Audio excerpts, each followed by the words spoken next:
How to optimize your location information. Step number one, move number one on a business profile's optimization and management is the way that the business profile is categorized. Pretty much every local search pro, including myself, agrees that categories are the absolute number one ranking factor. But what categories do influence in your business is the type of searches that you show up for. So when you're thinking about optimizing your location information and your categories, what you want to do is you want to first look at what are the available categories that match your business's products and services. The other thing to keep in mind here is that you can have up to 10 total categories, 1 primary and 9 additional. The primary category generally carries about twice the weight of the additional categories. What I recommend businesses do, if there's not an obvious choice or maybe you're between 2 or 3 potential categories for your primary, and the idea here is that if there's a keyword that has way more search interest than another one, that is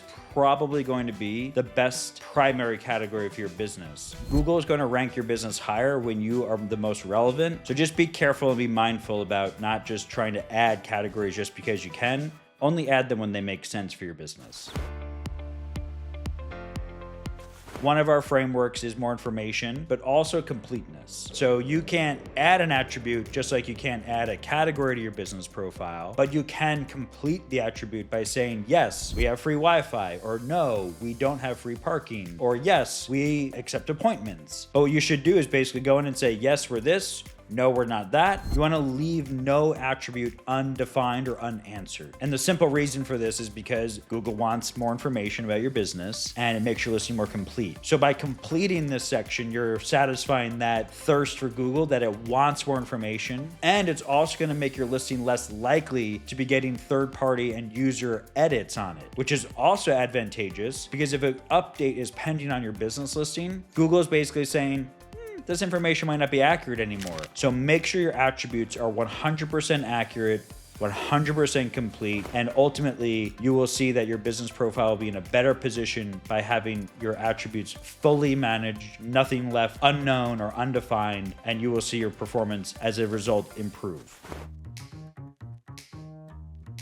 Services is a section of your business profile that is very much like a menu, but for businesses who are not food businesses. And what Google is asking you to do is add items. If Google offers a drop-down item that matches the services of your business, you should absolutely choose those. But what you should do as an extra step is add in a description, and even better yet, if possible, pricing. But my viewpoint is more information is better than less. So by adding services, whether they're default or custom, and completing them, they can actually have a material impact on your business's visibility and keyword indexing. Obviously, if you're a food and you're a hospitality business that offers any kind of food and beverage, menus is what you're going to need to manage, not services. And so having your menu being really well managed is more than anything a huge user experience boost. If the menu is accurate, it's up to date, it has pricing, it has images, it's accessible at the fingertips, you're going to increase the likelihood that somebody's going to stop scrolling and stop searching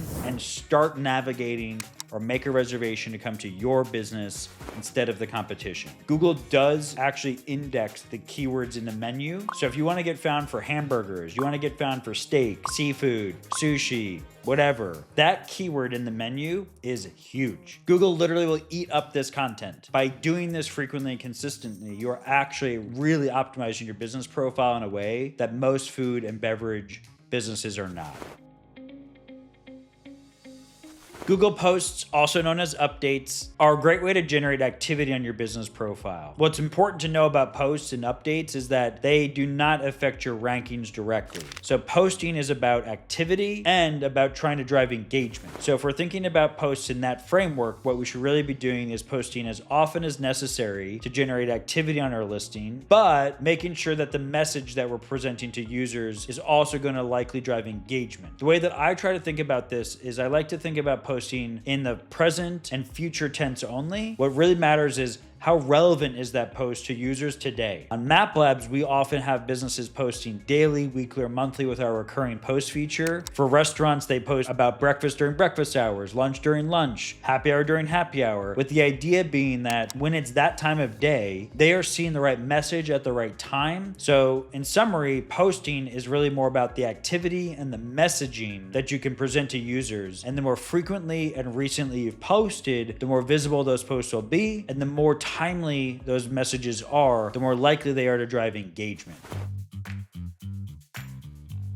When it comes to review generation, the simple answer is ask and you shall receive. Most businesses will do this through email or SMS or just in person. On platforms like MapLabs, we provide you with a review link. We often will convert that into a QR code. And then things like QR codes are great because you can put them on business cards. You can put them on signage that's at the reception or at the checkout of your business. The next best way, and I think arguably the best overall way to generate more reviews, is to actually incentivize your staff. The people who are providing the product or service or experience are often the best people to gauge who is going to be the best person to ask a review. One of the most overlooked ways to generate even more value out of generating reviews is actually responding to them. And so all customer reviews should be responded to: positive, negative, neutral. There is no review that really should have no response. It's okay if you get a bad review, right? What matters is that for the next viewer, the next person who's considering purchasing your products or services, sees that you're addressing those concerns, sees that you're actually working on your business. So there's all sorts of nuance to this topic, but you want to make sure that that response seems natural and is ultimately addressing the concern or validating that somebody had a good experience at your business. You want to respond to all reviews as quickly as possible within reason. You want to make sure that you have as high of a response ratio as possible, ideally getting to that 100% response ratio.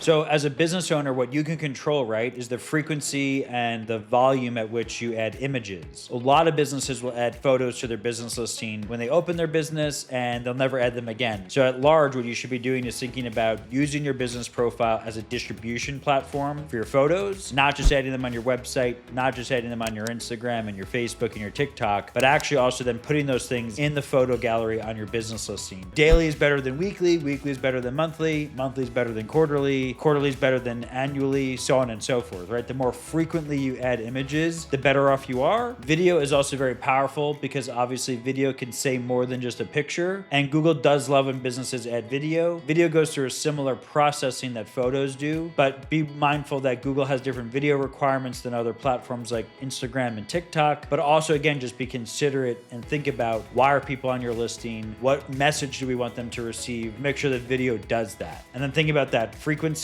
because freshness matters, that activity on your listing matters. So again, if you're posting to those other platforms, high quality professional imagery, and you haven't done that on your listing, that is like easily one of the most low-hanging fruit opportunities to optimize your profile. Just as a final closing note, you should look through all the rest of the listing to make sure that it's 100% complete. Completeness is a factor, just making sure that everything is there, no piece of information not provided to Google. I hope that that helps. Check out maplabs.com if you're looking for some tools and for more advice and ways to optimize your business profile. We offer software coaching and full service packages to businesses of all sizes, and we'd love to help your business get to the top of Google Maps.